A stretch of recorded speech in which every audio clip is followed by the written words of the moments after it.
Servus, Glück auf und herzlich willkommen zu einer weiteren FC Bayern Spielanalyse. Ja Leute, diesmal zum Bundesligaspiel beim ersten FC Heidenheim 1846. Ja, 3:2 verloren, 3:2 mal wieder, verdient verloren, wollen wir uns ja auch nicht drüber unterhalten. Erstmal Servus an alle Neuen, wenn ihr schon hier seid, um euch um Elend eines Bayern-Fans zu suhlen, dann abonniert doch den Kanal, ja, ist völlig kostenlos auf YouTube. Vielen lieben Dank dafür. Ja, gehen wir mal rein. Ich könnte natürlich mich jetzt hier hinsetzen und einen Prolog halten von 1,5 Stunden und alles wiederholen, was ich seit Monaten predige. Da spare ich mir. Ja, der Zug ist abgefahren. Ich habe zur Tuchel-Entlassung, zu Aufstellen der Spieler nach Lust und Laune alles gesagt, was ich zu sagen habe. Ich werde mich da nur im Kreis drehen. Das können wir gerne am Montag in der Therapiesitzung ab 18:30 im Livestream machen. Da können wir das gerne nochmal alles durchkauen zum 200. Mal diese Saison. Hier in der Analyse mache ich das jetzt nicht. Zum Spiel, erste Halbzeit haben wir ordentlich gespielt. Ja, Heidenheim war aber erschreckend schwach nach vorne. Ja, gar kein Zutrauen, alles, was sie sonst ausgezeichnet hat. Haben sich vermissen lassen, von daher sah das sehr gut aus, was wir gespielt haben, aber auch nur auf dessen Grundlage. Ja, ich denke, das war eine durchschnittliche Leistung von uns, jetzt nicht super schlecht, nicht super gut.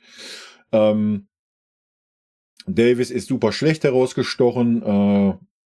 Kimmich war ein bisschen auffälliger wie der Rest. Goretzka war auch noch ein bisschen schwach, finde ich, herausgestochen. Sehr wenig Ideen gehabt. Ich hätte mich super schwer getan, da irgendwie Noten zu geben. Da hätte es wahrscheinlich Dreier in der Riege geregnet, plus vielleicht eine 4 oder eine 5 in Fonsi. Das war gar nichts. Goretzka hätte ich so bei einer 4 gesehen.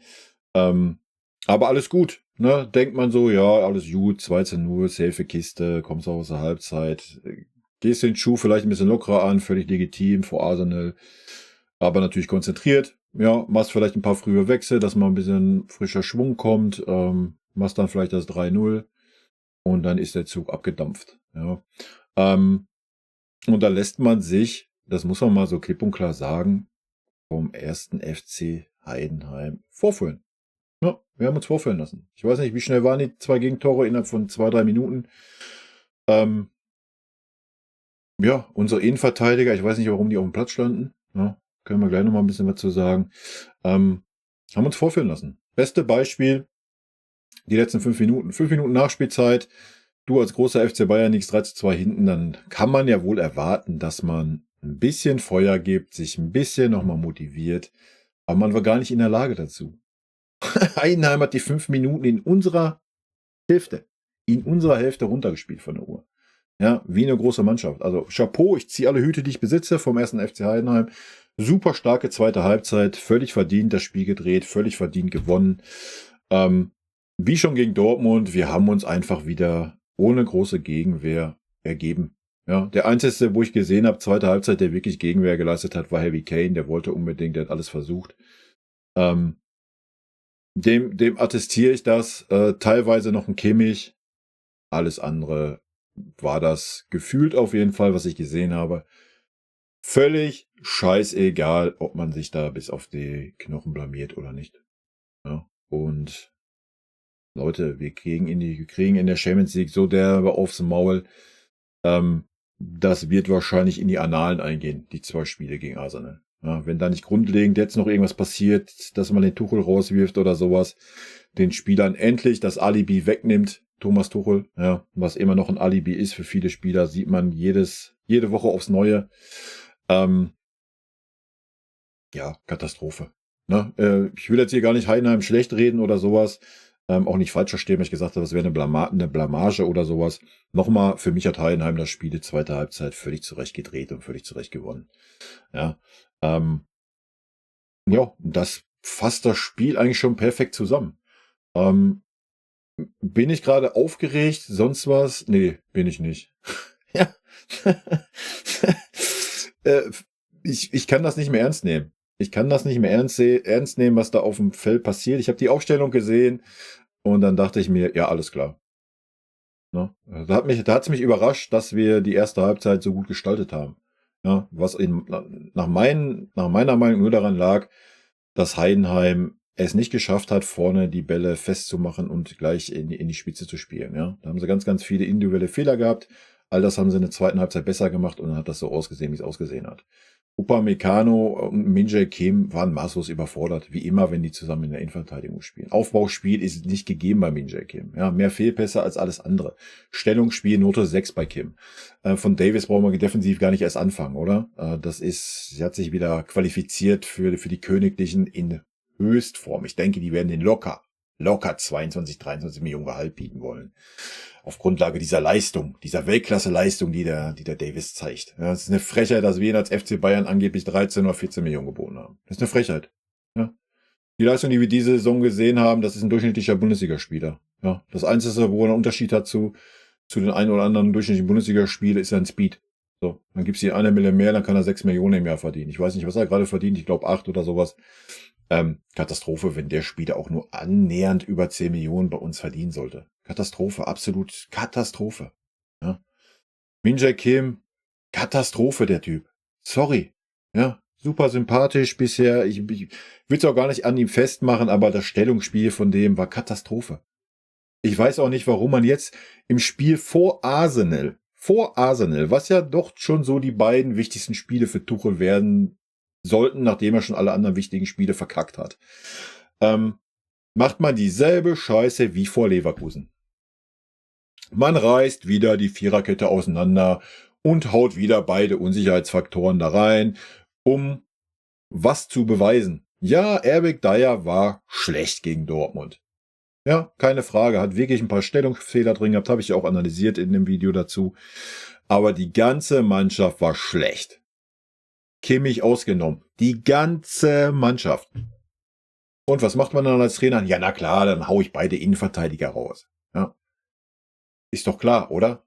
Die Viererkette, die super eingespielt war über die letzten Wochen, letzten Spiele, reiße ich das vor Arsenal wieder komplett auseinander, um dann was passiert jetzt gegen Arsenal?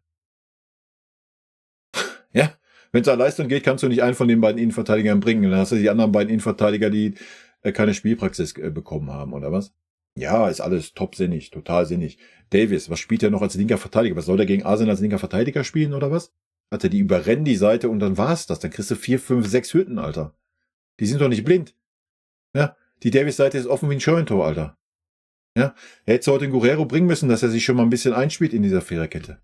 Ja, und da hätte De Ligt, Eric Dier hätte sie meinetwegen rausnehmen können und hätte es ja da Min-Jae oder ein Upa mal hinstellen können. Mal gucken, ob De Ligt das man da mal hinkriegt, da einen neuen einzuführen.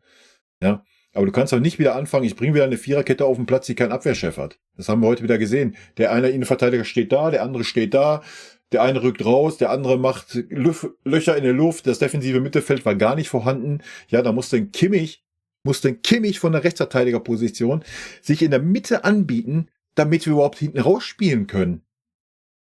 Wo war ein Goretzka, Leute? Wo war ein Goretzka heute? Ja? Conny Leimer ist ja nichts ab und wann noch wahrgenommen, ja. Aber im Spielaufbau von der tiefen Position her hast du ihn auch nicht wahrgenommen. Also Katastrophe. Man hat wieder alles über den Haufen geworfen. Goretzka war heute wieder irgendwie in einem Halbfeld unterwegs, war nichts mit Dreieraufbau, sonst was. Man hat alles über den Haufen geworfen. Wegen ein 0-2 gegen Dortmund. Alles jetzt wieder Tag Reset, wieder alles wie früher.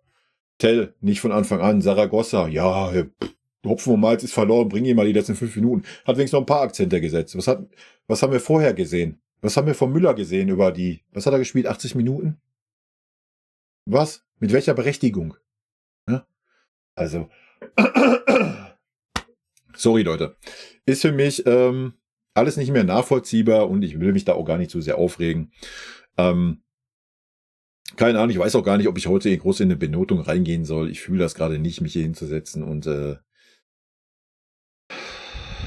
ich weiß es nicht. Komm, wir gehen trotzdem rein. Komm. Machen wir's. Auf geht's. Fangen wir an. Erstmal sollten wir auf Noten gehen, dann klappt das auch mit den Nachbarn. Und dann fangen wir natürlich an mit dem Ulle. Wir gehen erstmal in die Statistiken rein. Seht ihr, eine Woche Dänemark, komplett verwirrt der Mann. Fangen wir doch mit den Statistiken an. Na, die sind ja immer supi toll. So, 3-2 für Heidenheim natürlich. Ballbesitz 33 zu 67. Abseits 0-2, Fouls 9-8, Zweikampfquote 48-52. Schüsse aufs Tor 4-7, Schüsse insgesamt 9-15. Ecken 3-3. Angekommene Pässe 228-574. Flanken 12-15. Also, ja, hätte man ja nach den Statistiken ganz locker gewinnen müssen, die Bude, oder? Schüsse insgesamt, Kane 2, Tell 2, Kim 1. Also Mathis Tell hat, gucken wir gleich, ich glaube 20 Minuten gespielt, halbe Stunde und hatte dann insgesamt genauso viele Schüsse wie Kane, ist auch wild, oder? Was kann ja auch nicht stimmen, das waren vielleicht die Schüsse aufs Tor oder sowas. Also Kane hat schon viel versucht heute. Torschussvorlagen, Davis 1, Gnabry 1. Zweikämpfe gewonnen, Kim 11, Musiala 7, Kane 7. Sind wir wieder bei dem Thema Statistiken, haben wir ja ganz oft in meinem Stream, worüber wir diskutieren. Ja, Menje Kim hat 11 Zweikämpfe gewonnen. Hat 2 ganz, ganz grobe Stellungsfehler gehabt. Dann bringen ihn auch die 11 Zweikämpfe, die er vorher gewonnen hat, nichts. So ist das halt, Leute. Statistik ist immer nur die eine Seite. Ballkontakte 118 Kim, 104 Davis, 100 Joshua Kimmich. Gut, jetzt sind wir durch. Damit können wir in die Benotung reingehen. Ulle. Keine Ahnung. Weiß ich nicht, ob er irgendwie irgendwas hätte anders machen können bei den Dingern. Weiß ich nicht. Den einen hat er noch da ein bisschen glücklich rausgefischt mit der Hand. Da hätte er vorher aber vielleicht auch schon rausgehen müssen bei der Ecke, wenn die einmal quer durch den 5-Meter-Raum fliegt. Da muss ein Torwart da raus und den wegfausten. Aber ich denke, Ole kannst du, wie schon gegen Dortmund, die wenigsten Vorwürfe machen. Wenn du da reinkommst und so weiter. Ja. Weiß ich nicht. Ich gebe dem Ole eine 3, Leute. Fertig aus. Wir geben aus. Gehört er zu den Besseren, denke ich. Also Upa hat mir in der ersten Halbzeit ganz gut gefallen, war der auffälligere von beiden auf jeden Fall, hat ein bisschen was versucht, auch sich mal versucht einzuschalten und so weiter. Zweite Halbzeit, Katastrophe. Das müssen wir so klar sagen. Ja, hat ab und wann seine 2 Leichtigkeitsfehler wieder wettgemacht, wenn er den Zweikampf dann doch nochmal gewonnen hat im Nachfassen. Aber im Großen und Ganzen Katastrophe. Ja, man hat gemerkt, es ist nicht abgestimmt. Das defensive Mittelfeld war gefühlt nicht vorhanden. Da war keinerlei Abstimmung mit dem Goretzka, mit dem Leon. Der Leon hat auch gar nicht so richtig die Pose gespielt heute. Weiß ich nicht, wieder Halbposition oder sonst was. Ich verstehe es nicht, warum man das alles über den Haufen wirft vor so einem Spiel wie gegen Arsenal. Und da sollte man halt, ja, das Eingespielte weiter einspielen, verbessern, sich Selbstvertrauen holen und gut ist. Und nicht solche komischen, wilden Experimente wieder machen. Ne?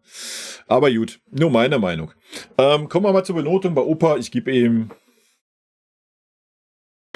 Ja, ich lasse mal meine Sympathien weg. Ich gebe ihm eine 5. Fertig. Ja, ganz einfach. Minjay kriegt eine 5-. Kannst aber auch eine 6 geben, meiner Meinung nach. Also wie gesagt, ja, Zweikämpfe hat er gewonnen. Supi, ja, klasse. Stellungsspiel war super stark bei den Gegentoren. Grandios. Ja, meine Note steht. Warte, ich mache mir eben noch die Aufstellung auf. Nicht, dass ich wieder jemanden vergesse. Ja, Fonzie Davis kann ich gerne mal einblenden. Note 6. Wie im letzten Spiel, da brauchen wir gar nicht. Im letzten Spiel habe ich ihm, glaube ich, sogar eine 8 gegeben, die es gar nicht gibt. Ich denke, da muss man auch nicht viel diskutieren.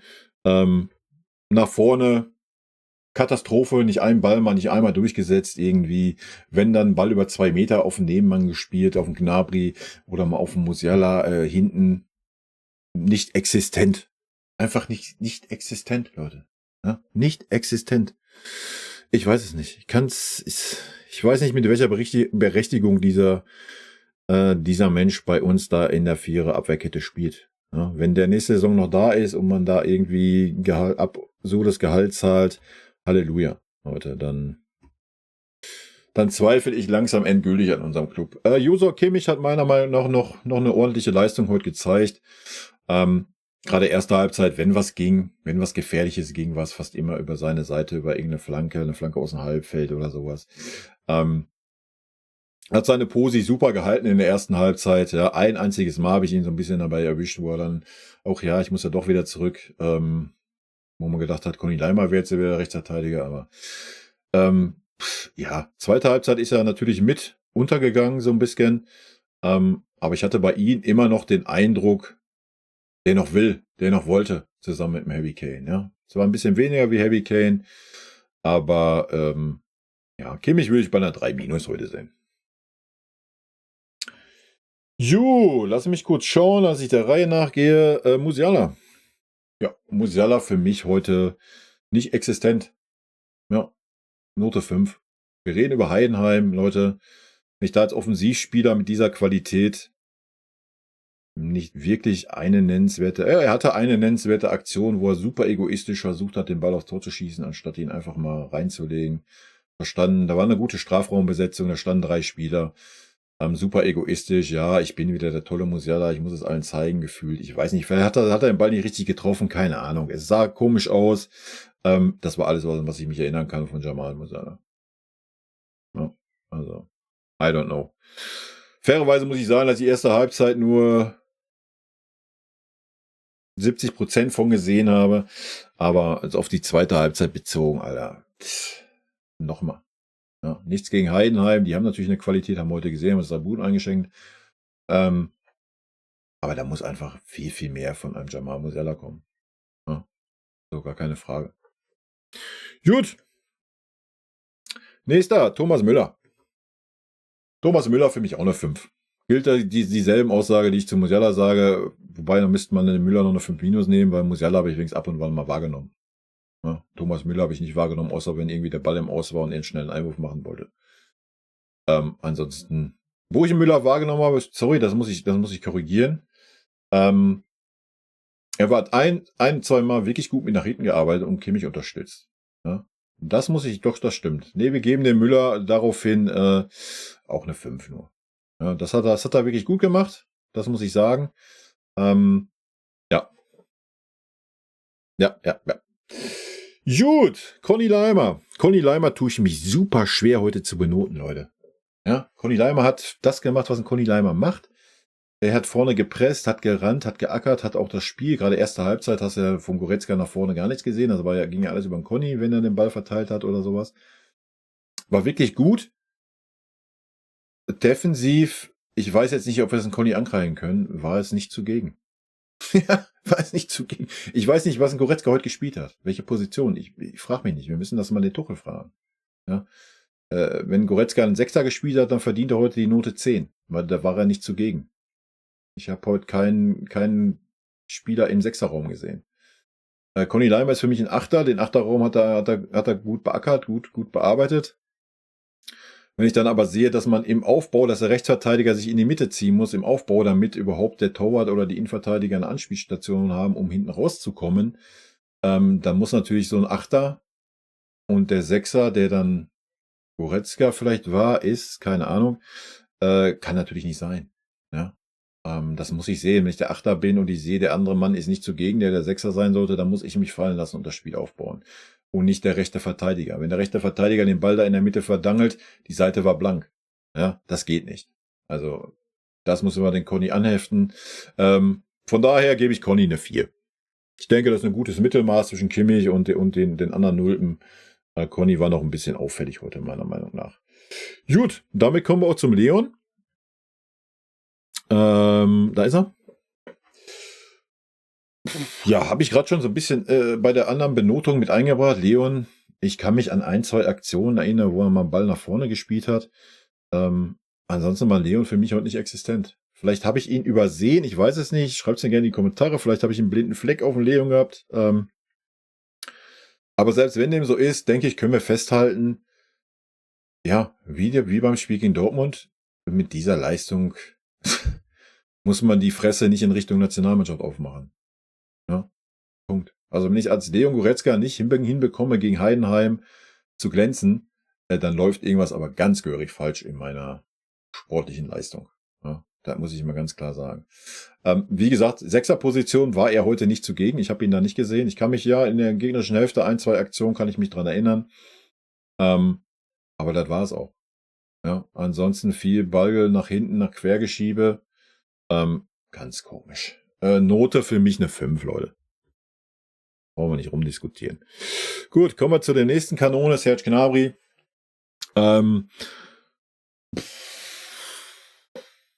tue ich mich auch schwer. Tue ich mich schwer.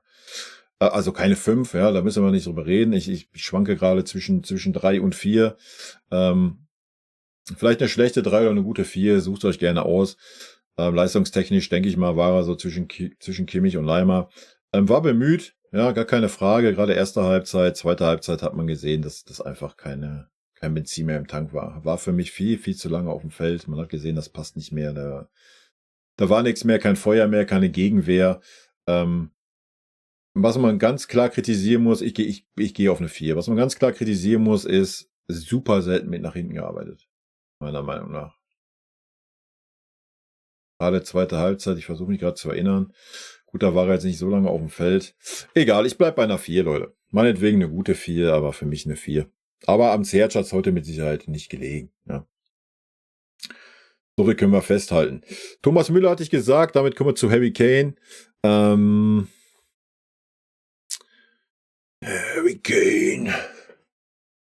Harry Kane, wie gesagt, für mich der einzige Spieler, neben Tell vielleicht, der war aber nicht so lange auf dem Feld, aber Harry Kane war der einzige, den man gesehen hat, der will.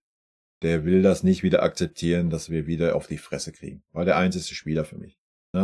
Ja, er war 2-3 Mal dann zu eigensinnig, weil er es erzwingen wollte. Was ich aber verstehen kann, wenn man merkt, dass das, was um mich herum rumdümpelt, irgendwie nur mit halbe Kraft rumdümpelt und nicht irgendwie ausstrahlt, yo, ich bin heiß, ich will unbedingt, kann ich das verstehen, dass man dann egoistisch ist und als Führungsspieler, der man ist, dann das Heft des Handelns in die Hand nehmen will. Ja. Aber ja, es wäre 1-2 Mal schlauer gewesen, das Ding zu spielen, wobei man fair sagen muss, auf dem Tell hat er den super abgelegt. Ja. Den muss der Tell machen, da gibt's auch nichts zu diskutieren. Da gibt es gar nichts zu diskutieren. Ja. Da kommen wir gleich nochmal drauf, wenn wir auf die Einwechselspieler zu sprechen kommen. Von daher würde ich Harry Kane heute bei einer guten 3 sehen. Ja. Hat geackert, wie immer. Ja, hat sich teilweise ein bisschen schwer getan. Hat auch erste Halbzeit auch wirklich 2, 3 krasse Ballverluste gehabt, die er sonst nicht so hat.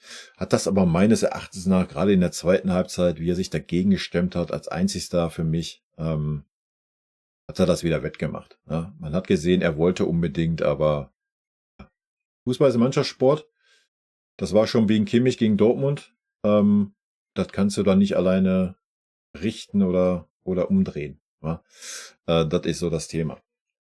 Gut, gehen wir mal auf die Auswechselspieler. Fangen wir an mit dem Tell, der in der 67. von Gnabry kam. Wie gesagt, für mich viel zu spät. Ja, Serge war platt, den hättest du nach 50 Minuten runternehmen können. Ja. Also gerade wenn du dann gesehen hast, Bam, Bam, Doppelschlag, 50., 52., dann hättest du direkt schon reagieren können. Direkt 2, 3 Leute auswechseln, gar nicht da erst stundenlang rumfingern, Alter. Da musst du gleich ein klares Zeichen an diese Mannschaft senden. Ja, und nicht sich diese Scheiße noch eine Viertelstunde lang anschauen und dann einfach nur einen Positionswechsel bringen. Also, habe ich nicht gefühlt. Dass ein Tell sowieso nicht von Anfang an gespielt hat, für mich eine Katastrophe. Für mich eine absolute Katastrophe. Aber ist halt einfach kein Torespieler. Ja. Und man hat dann gesehen, dass ein Tell einfach die Spielpraxis fehlt. Ja, weil das Ding, was Heavy ihn aufgelegt war doch, glaube ich, Heavy Kane, der mal quergelegt hat.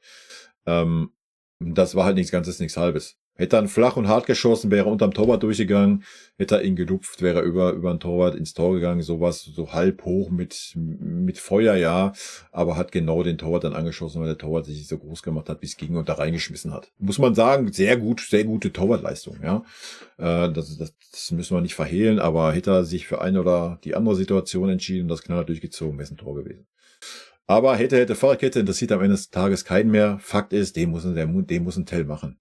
Ansonsten hat ein Tell 1, 2 schlechte Aktionen, wo er nicht mit nach hinten gearbeitet hat, gehabt. Ja, so ein bisschen Serge Gnabry-Move. Hat aber auch 1, 2 Aktionen gehabt, wo er gut mit nach hinten gearbeitet hat. Ja, das ist so ein bisschen noch das Problemchen. Aber ja, ich kann seinen Gemütszustand sehr gut nachvollziehen. Ansonsten war er noch der Auffällige. Ja, auch er hat dann zum Schluss nochmal so ein Ding genommen, alleine durch eine Einzelaktion. Alles andere, es war ja wir haben ja keine Aktion gehabt als Mannschaft vorne. Gerade zweite Halbzeit, das war wenn Einzelaktion durch den Heavy Kane, durch den Tell. Zumindest so die letzten 20, 25 Minuten. Ne? Das war ein bisschen schade. Gut, als nächstes hatten wir dann Wir haben wieder mit 10 Mann dann gespielt nach 76 Minuten, weil so guten Choupo-Moting eingewechselt, wo ich mich an eine einzige Szene erinnern kann. Das ist ein Ball auf der linken Außenseite, den er vertändelt hat. Das ist die einzige Szene, an die ich mich erinnere, von Choupo. Ansonsten habe ich den gar nicht wahrgenommen, dass er auf dem Feld ist. Ja, ich weiß nicht, wie es euch ging. Ich habe ihn nicht wahrgenommen. Katastrophe. Katastrophe. Gut, dann kommen wir, lass mich gucken, wo ist er? Zum Brian.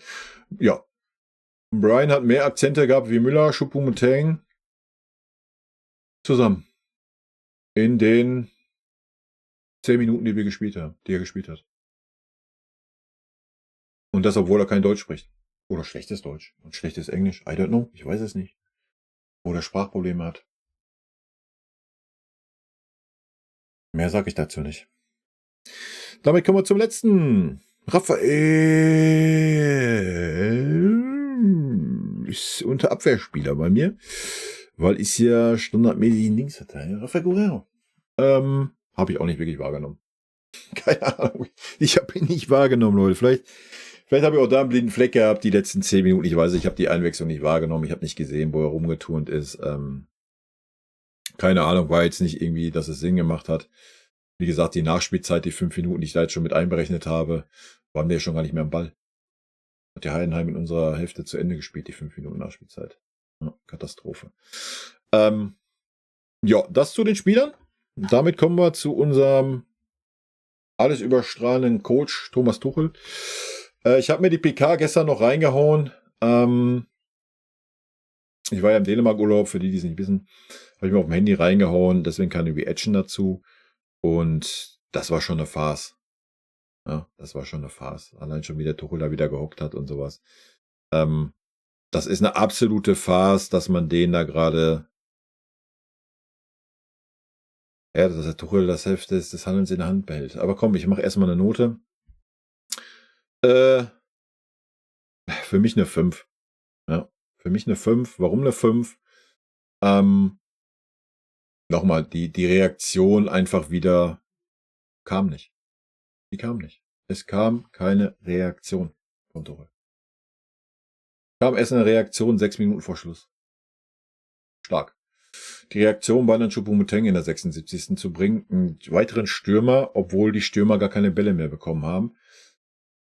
Und du mit dem Tell schon einen zweiten Stürmer auf dem Platz hattest.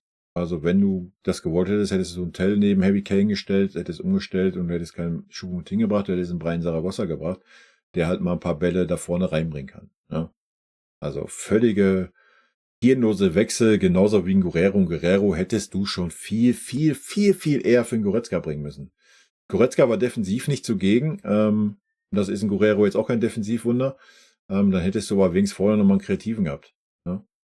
Also ganz wild. Du hättest auch einfach auf Dreierkette stellen können. Ja? Wäre ja auch nicht das Problem gewesen. Also mit einem Innenverteidiger und beiden Außenverteidigern oder jetzt einen Fonsi runtergenommen, der grottig war, hättest du den Kimmich als rechten Mann in der Dreierkette gehabt. Minja als linken Opa in der Mitte. Du hättest Möglichkeiten gehabt. Ja, es ist nicht so, dass du keine Möglichkeiten gehabt hättest. Jossen de Ligt und Erik Dyer draußen sitzen. Weiß ich nicht. Also spätestens nach dem Doppelschlag, ja, hätte man mal einen Move machen können und mal ein Zeichen setzen können. Ja. Hätte man auch mal einen oder anderen Innenverteidiger auswechseln können. Muss man mal knallhart so sagen. Weil dann hätte man wieder das eingespielte Ding gehabt, dann hätte mit dem Leon eine Dreierkette machen können, vielleicht auch mal durchgehend und man hätte nochmal ein bisschen hochgeschoben. Auch das wären taktische Mittel gewesen, aber wir haben ja keine taktischen Mittel angewandt. Wir haben ja wieder dann positionsgetreu gewechselt, 1:1 den Stiefel runtergespielt und man wundert sich dann, dass 2 und 2 4 ergeben und nicht 8. Ja, wie die ganze Saison schon. Von daher, ja, ist das Resultat? Keine Ahnung, wir müssten jetzt mal reinschauen. Ich weiß es gar nicht. Wann wurde Tuchels Entlassung bekannt gegeben? Ich weiß es schon gar nicht mehr, Leute.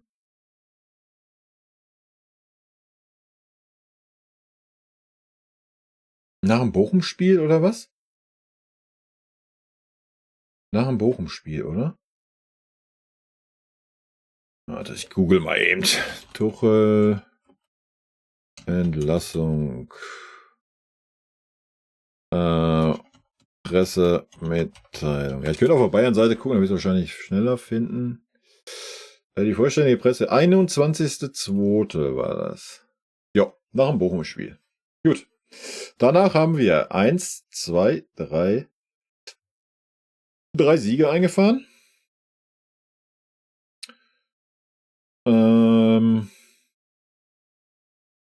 Ja, jetzt 2 Niederlagen und Unentschieden. Ne, 4 Siege. Darmstadt haben wir auch noch gewonnen.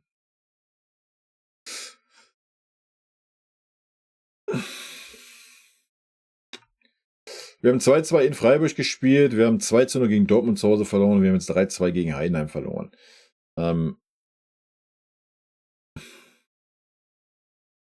Also ich habe es schon nach Dortmund-Spiel gesagt. Ich habe es nach dem Dortmund-Spiel gesagt, wenn man jetzt noch an Tuchel festhält, dann wird das noch ganz wild werden. Ja.